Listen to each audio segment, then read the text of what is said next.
There is no simple way to put it. Sergio Perez had a howler at the Monaco GP, and the king of the streets now faces an uphill battle for the championship. But was the Mexican driver even in it from the start?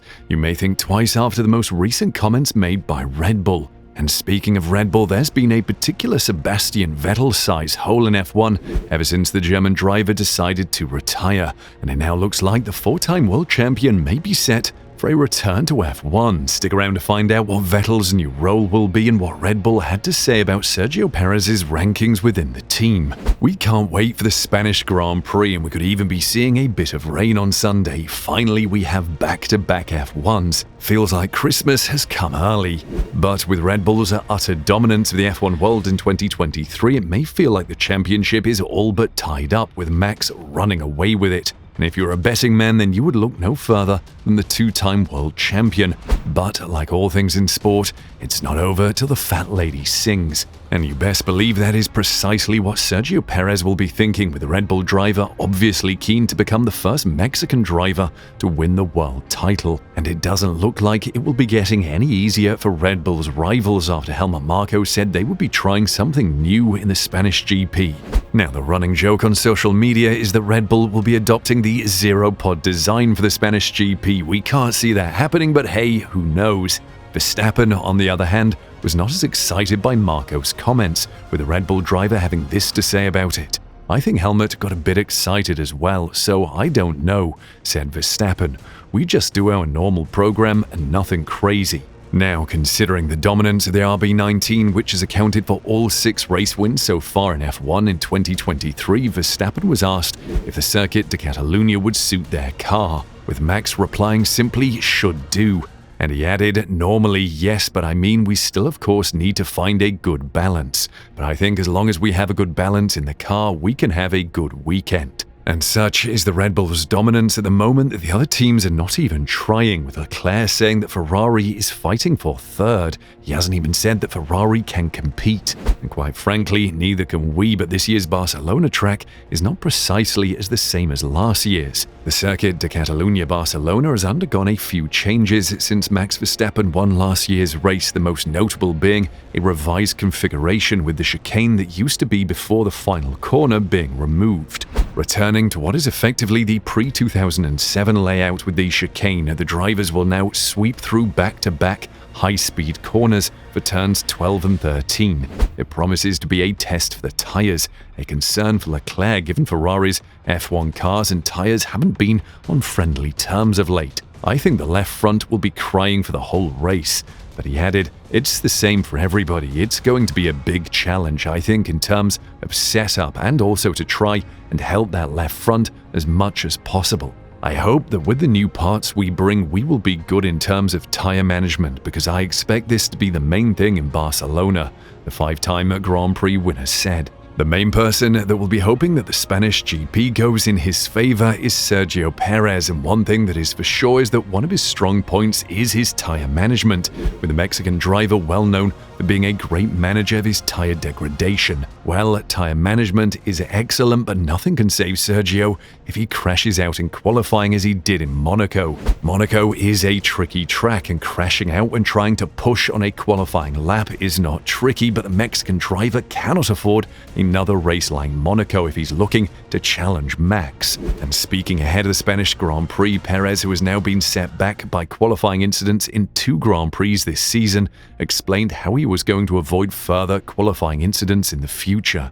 "It's hard, but for me, the most important of these things is to accept when you've done a mistake as a driver, put your hand up, apologize to your team, and then learn from it and understand what happened. And I've done that," Perez told media. Many have wondered what exactly happened to Perez in his qualifying lap, with the Mexican finally opening up that he made a mistake and should not have pushed so hard. "I've learned basically that I should have taken things a bit easier. Everything was too late. It was a combination of things. We decided last minute to go for that lap, and then we had the Alpine just in front of us. We had a lot of tailwind going on in the braking.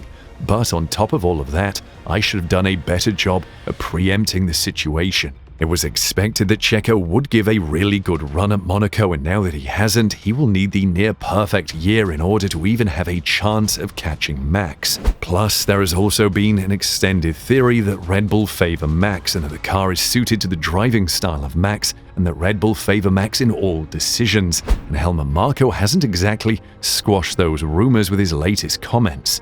That has now so come to an end, but in reality, Max never saw a serious threat in Checo, said Marko. Now, it wasn't only Sergio Perez that Marko had a dig at, but Mercedes as well, with the Red Bull advisor being pretty brutal about the W14. Mercedes was already driving with updates at Monaco, but the German racing team found it hard to say how much time the changes saved, but at least the feeling was good. However, Marko could not really assess what to expect from the updates. Maybe they will fire a super rocket, but it would be a huge leap if they can match our level at all, and then they have to keep up constantly in terms of development. And Marko went on to discuss the upgrades that the team is bringing to the Spanish Grand Prix this weekend, as well as that he will be keeping an eye on the other teams. He continued, "In Barcelona, you can see how good a car really is. Then people say if a car works on this track, it will work on 80% of the other circuits." Now, I don't think it is any secret that Helmut Marko is a fan of Max Verstappen. Quite frankly, if you didn't know that, then we're not sure if you've been watching the same F1 that we have. But his comments make you wonder about what is happening behind the scenes at Red Bull. If they never saw Checo as a challenger, then are they really ever going to let him challenge Max? Because at one point they will start to favor one driver, but from what it sounds like, this may have already happened. And one person who we are sure would love to be in the RB19 is Sebastian Vettel, with the German driver being sorely missed around the paddock. Without him and Daniel Ricciardo, it feels like the F1 world has lost a bit of its humor and fun. And the return of Vettel to F1 has long been discussed, with many thinking he will be returning to Red Bull to step in to take over from Helmut Marko, with the rumors circulating that this is the Austrian's last year at Red Bull.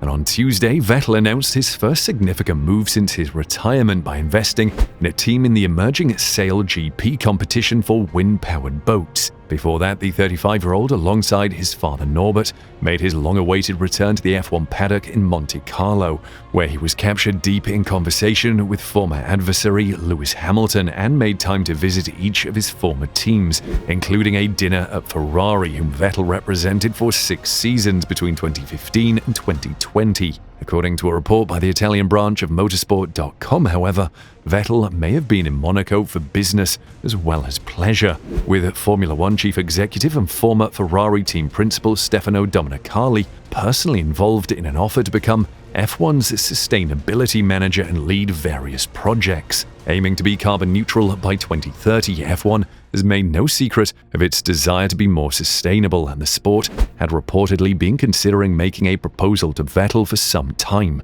The report adds that having received the offer from Domenicali, the ball is now in the hands of Vettel, who could return to the paddock full-time, albeit in a different capacity, after a break of a few months. However, it claims Vettel would not be likely to accept a marginal role, given that one of Formula One's greatest fears is of being targeted by green campaigns.